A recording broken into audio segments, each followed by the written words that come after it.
दोस्तों, बड़ी खबर तमिलनाडु से आ रही है जहां पर विजय थलापति की सरकार है। सरकार ने सुप्रीम कोर्ट का दरवाजा खटखटाया है। मुख्य खबर यह है कि तमिलनाडु सरकार ने सुप्रीम कोर्ट में एक याचिका दायर कर मद्रास हाई कोर्ट के उस आदेश को चुनौती दी है जिसमें बकरीद से एक दिन पहले पूरे राज्य में गौहत्या पर पूरी तरह प्रतिबंध लगा दिया था। सरकार को गौहत्या पर लगे इस बैन को हटाने की मांग कर रही है। आइए विस्तार से समझते हैं आखिर पूरी खबर क्या है। नमस्कार, मेरा नाम सुधीर है और आप द न्यूज आर्टिकल देख रहे हैं।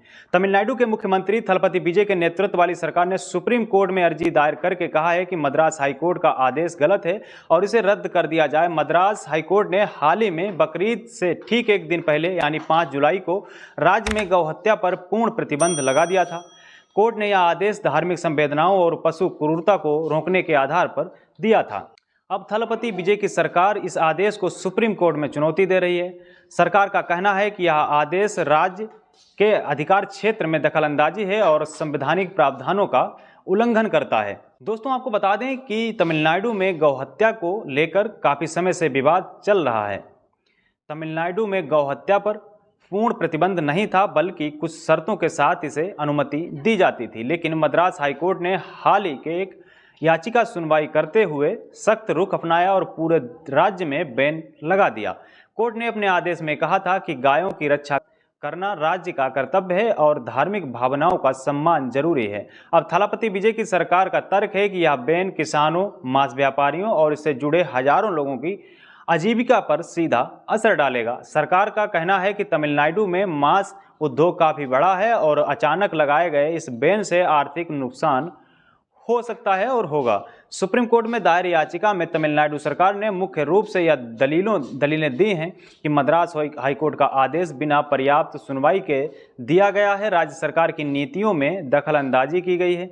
गौ हत्या पर बैन केवल हिंदू भावनाओं पर आधारित है, जबकि राज्य धर्मनिरपेक्ष है और इसे पशुपालकों और मांस व्यापारियों से जुड़े लाखों लोगों की रोजी रोटी पर सीधे प्रभावित होती है और संविधान के अनुच्छेद 19 व्यापार करने का अधिकार का उल्लंघन हो रहा है। सरकार ने सुप्रीम कोर्ट से अपील की है कि मद्रास हाई कोर्ट का आदेश तुरंत स्थगित किया जाए और इस खबर पर विपक्षी दलों की भी प्रतिक्रियाएं आ रही हैं। भाजपा और हिंदू संगठनों ने तमिलनाडु सरकार के इस कदम की निंदा भी की है और उनका कहना है कि गौ हत्या पर रोक हटाना हिंदू भावनाओं के साथ खिलवाड़ है। वहीं डीएमके और अन्य द्रविड़ पार्टियां इस फैसले का समर्थन कर रही हैं। उनका तर्क है कि राज्य सरकार जनहित में काम कर रही है और इस किसी एक धर्म की भावनाओं को प्राथमिकता नहीं दी जा सकती।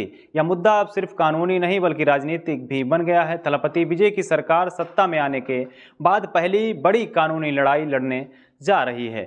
दोस्तों, यह मामला बहुत ही महत्वपूर्ण है क्योंकि सुप्रीम कोर्ट का जो भी फैसला आएगा उसका असर सिर्फ तमिलनाडु तक सीमित नहीं रहेगा। देश के कई राज्यों में गौहत्या पर अलग अलग कानून हैं और अगर सुप्रीम कोर्ट तमिलनाडु सरकार के पक्ष में फैसला देता है तो अन्य कई राज्यों में भी इसी तरह की याचिकाएं दायर हो सकती हैं।